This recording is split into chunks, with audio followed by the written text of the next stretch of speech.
एक सुनसान desert road पर 4 दोस्त रोड ट्रिप एंजॉय कर रहे थे। उन्हें लग रहा था कि यह सफर बस एक नॉर्मल एडवेंचर होगा, लेकिन कुछ ही देर बाद उसी रोड पर एक ऐसा ट्रक आने वाला था जिसका ड्राइवर कहीं दिखाई नहीं देता था। और सबसे अजीब बात यह थी कि ये ट्रक पेट्रोल या डीजल से नहीं बल्कि इंसानों के शरीर से बने लाल फ्यूल से चलता था। कहानी शुरू होती है ऑस्ट्रेलिया के वीरान आउटबैक एरिया से। यहाँ मार्कस, लिज, क्रेग और नीना एक लंबी रोड ट्रिप पर निकले होते हैं। क्रेग और नीना इस सफर को लेकर काफी एक्साइटेड थे। दोनों रास्ते भर मजाक कर रहे थे, लेकिन मार्कस और लिज के बीच माहौल बिल्कुल अलग था। दोनों साथ तो थे, मगर बातों में वो वार्मथ नहीं थी। मार्कस को पता चल चुका था कि लिज और क्रेग के बीच कुछ ऐसा हुआ था जिसे वह भूल नहीं पा रहा था। इसलिए कार के अंदर एक तरफ हंसी चल रही थी और दूसरी तरफ मार्कस चुपचाप विंडो से बाहर देख रहा था। रोड बिल्कुल खाली थी, दोनों तरफ सूखी जमीन, दूर तक फैला हुआ डेजर्ट और बीच में एक लंबा हाईवे। तभी पीछे से एक बहुत बड़ा रोड ट्रेन ट्रक दिखाई देता है। उसके पीछे 2 बड़े ट्रेलर्स लगे थे और साइज इतना ज्यादा था कि वह पूरी रोड को कवर करता हुआ लग रहा था। पहले क्रेग इसे देखकर एक्साइटेड हो जाता है। नीना भी फोन निकालकर ट्रक का वीडियो बनाने लगती है। उन्हें यह सब मजेदार लग रहा था, लेकिन कुछ ही सेकंड्स बाद ट्रक उनकी कार के बहुत करीब आने लगता है। क्रेग स्पीड बढ़ाता है, मगर ट्रक भी उसी स्पीड से पीछे आता रहता है। कभी वह कार से बिल्कुल चिपक जाता, कभी थोड़ा दूर हो जाता। अब कार के अंदर मस्ती की जगह टेंशन आ जाती है। नीना उसे धीरे चलाने के लिए कहती है, लेकिन क्रेग खुद भी प्रेशर में था। कुछ देर बाद ट्रक उनकी कार को ओवरटेक करके आगे निकल जाता है। बात यही खत्म हो सकती थी, लेकिन क्रेग की ईगो बीच में आ जाती है। वह गियर बदलता है और पूरी स्पीड से ट्रक को फिर ओवरटेक कर देता है। इसी बीच लिज गुस्से में ट्रक ड्राइवर को गालियां भी दे देती है। मार्कस उसे शांत रहने के लिए कहता है, लेकिन अब बात उनके हाथ से निकल चुकी थी। क्रेग भी पीछे हटने के मूड में नहीं था। उसे लगता था कि वह ट्रक को आसानी से पीछे छोड़ देगा, मगर आउटबैक की इस खाली सड़क पर स्पीड जितनी बढ़ रही थी, रिस्क भी उतना ही बढ़ रहा था। अब ट्रक का बिहेवियर और रफ हो जाता है। वह फिर से कार के पीछे आकर प्रेशर बनाने लगता है। क्रेग कार संभालने की कोशिश करता है, लेकिन अगले ही पल ट्रक पीछे से जोरदार टक्कर मार देता है। टक्कर इतनी तेज होती है कि कार रोड से बाहर निकल जाती है और कई बार पलटते हुए दूर जाकर रुकती है। कुछ देर बाद चारों को होश आता है। कार पूरी तरह खराब हो चुकी थी। मार्कस, लिज और नीना किसी तरह बाहर निकल आते हैं, लेकिन क्रेग का हाथ स्टीयरिंग में फंसकर बुरी तरह टूट चुका था। उसके हाथ से खून बह रहा था। नीना तुरंत कपड़ा निकालकर बांध देती है ताकि ब्लीडिंग कुछ कम हो सके। लिज पानी की बोतल ढूंढती है और मार्कस कार में सिग्नल चेक करता है, लेकिन फोन में नेटवर्क नहीं था। तभी मार्कस की नजर दूर खड़े उसी ट्रक पर पड़ती है। एक्सीडेंट के बाद भी ट्रक वहीं खड़ा था। ना वह भागा था और ना ही कोई ड्राइवर बाहर आया था। मार्कस और लिज ये देखने के लिए उसके पास जाते हैं कि यह हादसा था या हमला। ट्रक के पास पहुंचकर वे कैबिन का डोर खोलते हैं, लेकिन अंदर कोई नहीं होता। ड्राइवर सीट खाली थी। कोई सामान, कोई क्लू, कुछ भी नहीं। कैबिन के अंदर धूल थी, लेकिन कंट्रोल्स ऐसे लग रहे थे जैसे ट्रक अभी अभी चलाया गया हो। मार्कस को यह बात सबसे ज्यादा अजीब लगती है, क्योंकि एक्सीडेंट के बाद ड्राइवर को इतने कम समय में गायब होने का मौका मिलना मुश्किल था। थोड़ी देर में क्रेग और नीना भी वहां पहुंच जाते हैं। अब सवाल था कि इतना बड़ा ट्रक उन्हें हिट करके रुका तो सही, लेकिन उसका ड्राइवर गया कहां? उसी समय क्रेग की नजर ट्रक के फ्रंट पर लगे एक अजीब स्टैच्यू पर पड़ती है। वह कुछ पल तक उसे देखता रहता है, जैसे वह चीज उसे अपनी तरफ खींच रही हो। उसकी आंखें एक जगह अटक जाती हैं। नीना आवाज देती है, तब जाकर क्रेग ध्यान हटाता है। वह हंसकर बात टाल देता है, लेकिन नीना ने उसके चेहरे पर आया बदलाव साफ देख लिया था। अब उनकी सबसे बड़ी प्रॉब्लम थी वहां से निकलना। उनकी कार खत्म हो चुकी थी और पैदल जाना खतरे से खाली नहीं था। आसपास कोई टाउन या पेट्रोल पंप नजर नहीं आ रहा था। तभी उन्हें पता चलता है कि ट्रक की कीज अभी भी अंदर लगी है। मार्कस कहता है कि अगर वे इसे चला लें तो शायद किसी रोड या टाउन तक पहुंच सकते हैं। वे अभी फैसला कर ही रहे होते हैं कि दूर से गोली चलने की आवाज आती है। सब पीछे देखते हैं। एक आदमी गन लेकर उनकी तरफ आ रहा था और चिल्ला रहा था कि ट्रक में मत बैठो, लेकिन चारों उसे वार्निंग देने वाला इंसान नहीं बल्कि अटैकर समझ लेते हैं। वह ट्रक की तरफ गोलियां चलाता है और पैनिक में चारों कैबिन के अंदर घुस जाते हैं। मार्कस किसी तरह ट्रक स्टार्ट करता है और वहां से तेजी से निकल जाता है। इतने बड़े ट्रक को कंट्रोल करना मार्कस के लिए आसान नहीं था। शुरुआत में स्टीयरिंग भारी लगती है, लेकिन धीरे धीरे वह उसे संभाल लेता है। चारों को लगता है कि वे गन वाले आदमी से बच गए, लेकिन कुछ दूर जाने के बाद ट्रक का म्यूजिक सिस्टम अपने आप चालू हो जाता है। मार्कस उसे बंद करता है, मगर रेडियो फिर से चल पड़ता है। उसमें से अजीब आवाजें आने लगती हैं। धीरे धीरे उन आवाजों का असर सब पर होने लगता है। पहले लिज की आंखें भारी होती हैं, फिर नीना और क्रेग भी सुस्त पड़ने लगते हैं। मार्कस जागते रहने की कोशिश करता है क्योंकि ट्रक वहीं चला रहा था, लेकिन कुछ देर बाद उसकी आंखें भी बंद हो जाती हैं। डर की बात यह थी कि उसके सो जाने के बाद भी ट्रक रुकता नहीं। वह बिना ड्राइवर के चलता रहता है। कैबिन के बाहर रात और रोड दोनों गायब जैसे लग रहे थे।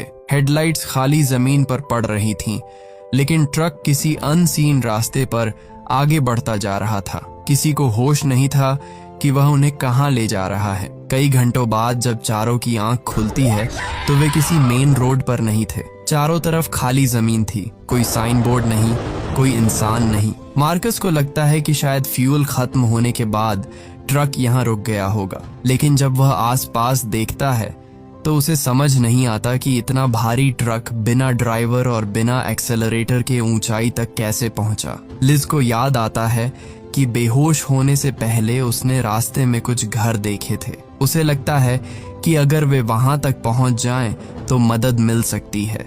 मार्कस उसके साथ जाना नहीं चाहता, लेकिन मजबूरी में दोनों पैदल निकल जाते हैं। रास्ते भर दोनों के बीच खामोशी रहती है। आखिर लिज पूछती है कि मार्कस उसके साथ इतना कोल्ड क्यों बिहेव कर रहा है। मार्कस साफ कह देता है कि उसे लिज और क्रेग के बारे में सब पता चल चुका है। लिज माफी मांगती है, लेकिन मार्कस सिर्फ उसे पानी की बोतल देता है और आगे बढ़ जाता है।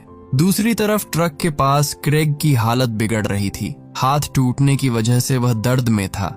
नीना मदद ढूंढने के लिए ट्रेलर्स चेक करती है, लेकिन वे पूरी तरह बंद थे। फिर वह फ्यूल टैंक देखती है। टैंक खाली था। इतना बड़ा ट्रक खाली टैंक के साथ 1 किलोमीटर भी नहीं चल सकता था।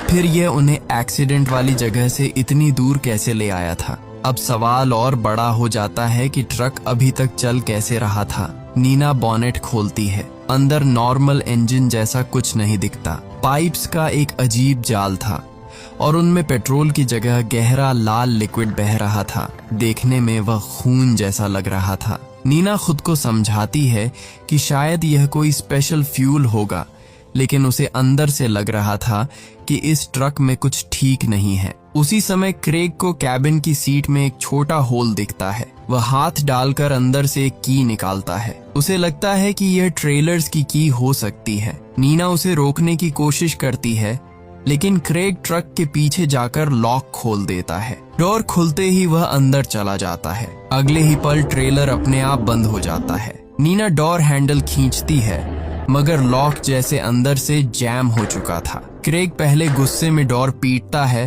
फिर उसकी आवाज पैनिक में बदल जाती है। कुछ सेकंड्स बाद अंदर से क्रेग की तेज चीख सुनाई देती है। नीना डोर खोलने की कोशिश करती है, लेकिन अब वह फिर सील हो चुका था। उधर मार्कस और लिज अब भी घरों की तलाश में चल रहे थे। काफी देर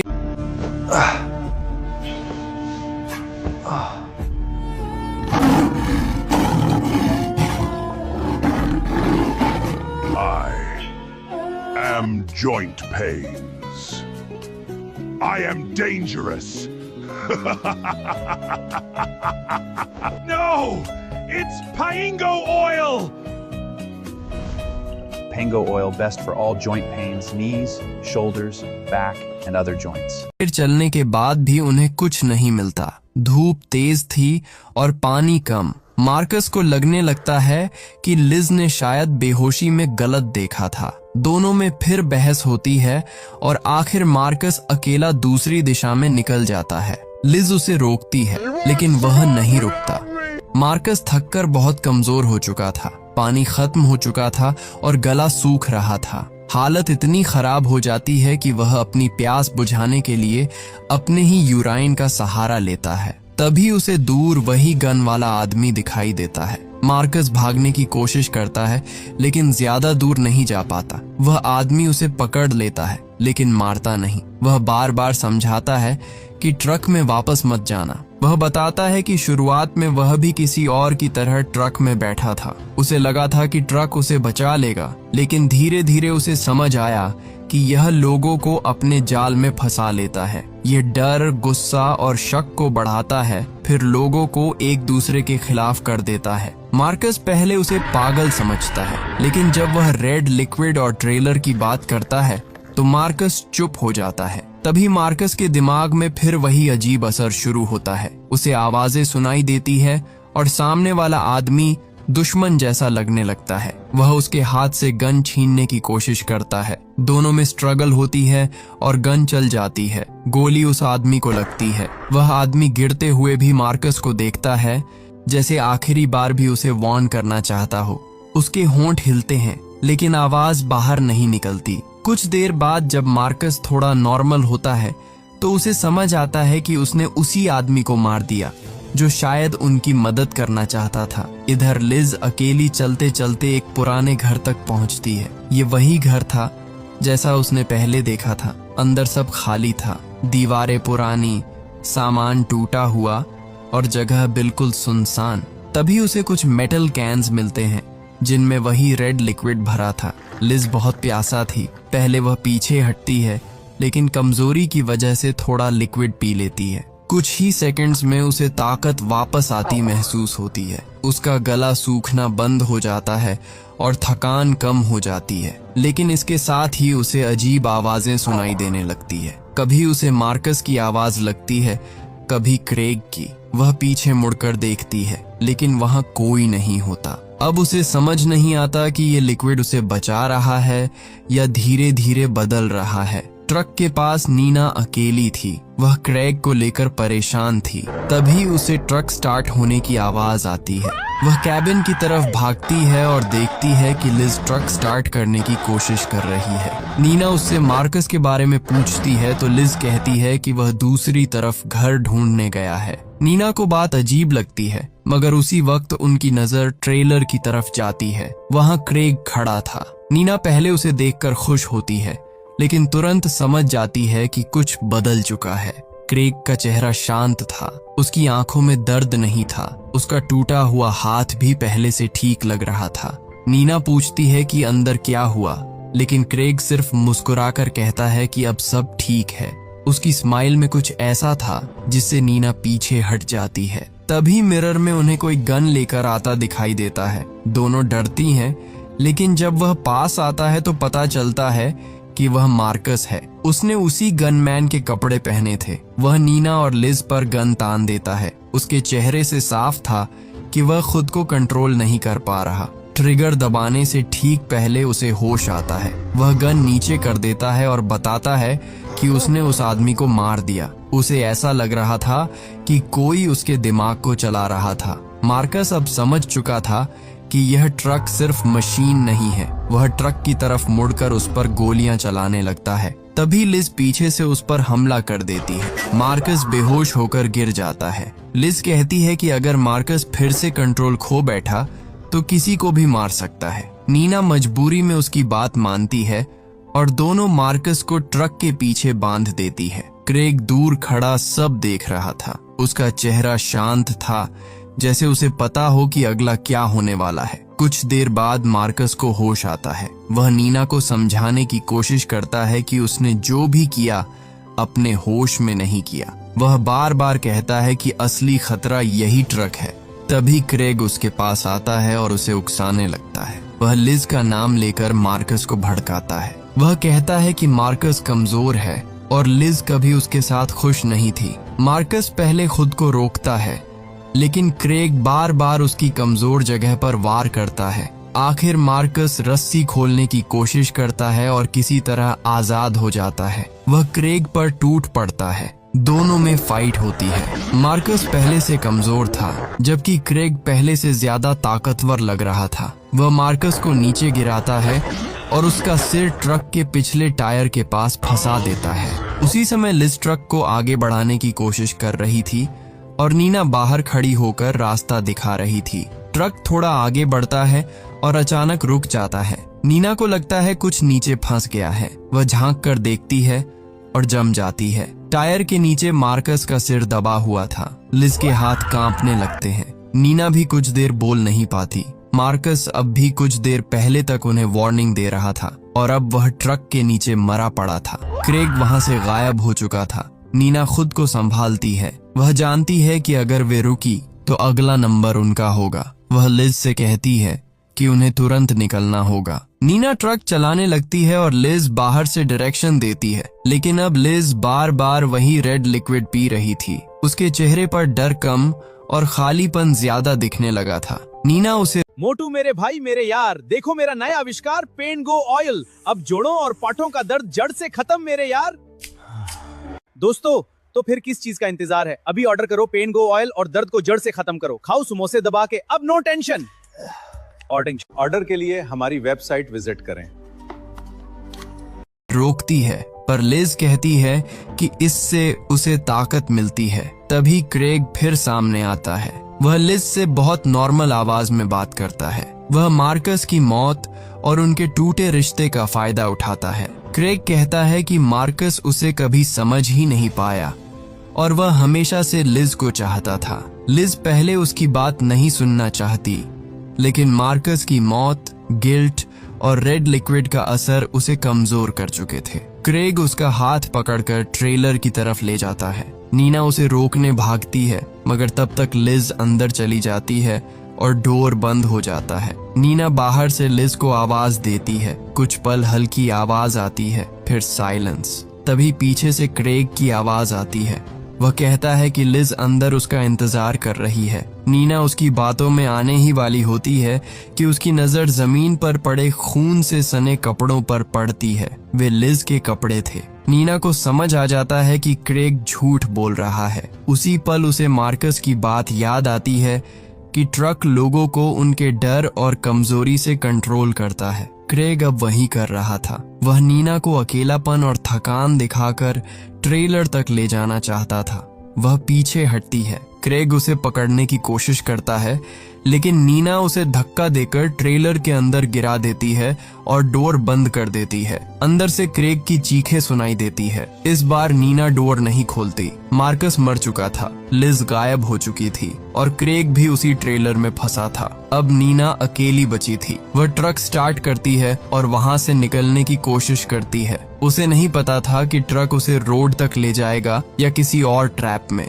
कैबिन में अजीब खामोशी थी। कभी उसे पीछे से लिज की आवाज लगती, कभी मार्कस की। रेडियो फिर अपने आप चालू हो जाता है। नीना उसे बंद करती है, लेकिन वह दोबारा चलने लगता है। अब उसे समझ आ रहा था कि ट्रक लोगों को सिर्फ मारता नहीं, उनके दिमाग को तोड़ता भी है। अचानक सामने से एक छोटी कार आती दिखाई देती है। उसमें एक फैमिली बैठी थी। नीना ट्रक रोकने की कोशिश करती है। वह हॉर्न बजाती है, ब्रेक दबाती है, स्टीयरिंग मोड़ती है, लेकिन ट्रक जैसे खुद चल रहा था। अगले ही पल ट्रक उस कार को जोरदार टक्कर मार देता है। टक्कर से नीना कैबिन से बाहर गिरती है और बेहोश हो जाती है। जब उसे होश आता है तो ट्रक उसके सामने खड़ा था और उसके पास क्रेग खड़ा था। अब वह पहले से भी ज्यादा शांत दिख रहा था। वह नीना से कहता है कि अगर वह ट्रक के रूल्स मान ले तो उसे डरने की जरूरत नहीं पड़ेगी। नीना समझ जाती है कि वह उसके दिमाग से खेल रहा है। वह दिखावा करती है कि वह उसकी बात मान रही है और कहती है कि अगर उसे सच जानना है तो वह ट्रेलर के अंदर देखना चाहती है। क्रेग उसे ट्रेलर तक ले जाता है। डोर खुलते ही अंदर से गर्म हवा बाहर आती है। नीना अंदर जाती है और पहली बार ट्रक का पूरा सच देखती है। वहाँ लोहे की मशीन्स, ब्लेड्स, पाइप्स और कंटेनर्स लगे थे। हर तरफ वही रेड लिक्विड बह रहा था। कुछ जगह खून से सने कपड़े और पुराने सामान पड़े थे। अब नीना को समझ आ जाता है कि यह ट्रक पेट्रोल या डीजल से नहीं चलता। जो लोग इसके जाल में फंसते हैं उनके शरीर को ये मशीन्स खत्म कर देती है और वही लाल लिक्विड ट्रक का फ्यूल बन जाता है। नीना बाहर निकलने की कोशिश करती है लेकिन क्रेग पीछे से आ जाता है। ट्रेलर के अंदर जगह कम थी और मशीन्स की आवाज इतनी तेज थी कि उसकी सांसें भारी होने लगती हैं। क्रेग रास्ता रोककर खड़ा था। उसके चेहरे पर कोई जल्दी नहीं थी, जैसे उसे पता था कि यहाँ से निकलना नीना के लिए आसान नहीं होगा। वह कहता है कि उसके दोस्त अब इसी ट्रक का हिस्सा बन चुके हैं। अगर नीना भी मान जाए तो वह भी दर्द से बच सकती है। क्रेग उस पर झपटता है। नीना के पास गन थी। वह मजबूरी में गोली चला देती है। गोली क्रेग को लगती है। वह गिरते हुए भी मुस्कुरा रहा था, जैसे उसे पता हो कि ये सब उसकी मौत से खत्म नहीं होगा। नीना ट्रेलर से बाहर निकलती है और ट्रक से दूर जाने की कोशिश करती है। तभी उसे वही फैमिली दिखाई देती है जिसकी कार को ट्रक ने हिट किया था। वे लोग जिंदा थे लेकिन बहुत डरे हुए थे। नीना उनकी तरफ भागती है और चिल्लाती है कि ट्रक में मत बैठो, लेकिन फैमिली उसे देखकर और डर जाती है। उनके लिए नीना एक घायल लड़की थी, हाथ में गन लेकर उनकी तरफ आ रही थी। उन्हें यह नहीं पता था कि वह उन्हें बचाना चाहती है। ठीक वैसा ही जैसे शुरुआत में नीना और उसके दोस्तों ने वार्निंग देने वाले आदमी को दुश्मन समझ लिया था। फैमिली घबराकर उसी ट्रक के कैबिन में बैठ जाती है। नीना ग्लास पर हाथ मारकर उन्हें रोकने की कोशिश करती है, लेकिन वे उसकी बात नहीं सुनते। फैमिली और डर जाती है। वे ट्रक स्टार्ट करते हैं और वहां से निकल जाते हैं। नीना सड़क पर अकेली खड़ी रह जाती है। कुछ देर पहले वह उन लोगों को बचाने के लिए अपनी पूरी ताकत लगा रही थी, लेकिन अब वही लोग ट्रक के अंदर जा चुके थे। वह चाहकर भी उनके पीछे नहीं जा सकती थी, क्योंकि उसे पता था कि उस कैबिन में कदम रखते ही ट्रक फिर उसके दिमाग से खेलना शुरू कर देगा। अब उसे पूरा पैटर्न समझ आ चुका था। ट्रक पहले लोगों को डराता है, फिर उन्हें अपनी कैबिन में बैठने पर मजबूर करता है, फिर उनके डर, शक और कमजोरी का फायदा उठाकर उन्हें एक दूसरे से अलग करता है। जो वार्निंग देने आता है वही पागल या दुश्मन लगने लगता है, और जो बचने के लिए ट्रक में बैठता है वही उसका अगला शिकार बन जाता है। अब वही गलती एक नई फैमिली कर चुकी थी। ट्रक को अपना अगला फ्यूल मिल चुका था। ये बात नीना को अंदर तक तोड़ देती है, क्योंकि अब वह समझ चुकी थी कि इस ट्रक से लड़ना आसान नहीं है। यह सिर्फ मेटल की बॉडी वाला व्हीकल नहीं था, बल्कि एक ट्रैप था जो इंसानों की सबसे बेसिक फीलिंग, डर का इस्तेमाल करता था। नीना पीछे छूट गई थी, ठीक उसी आदमी की तरह जिसे कभी उसने और उसके दोस्तों ने नजरअंदाज किया था। इस तरह रोड ट्रेन की कहानी खत्म होती है। Subscribe, please.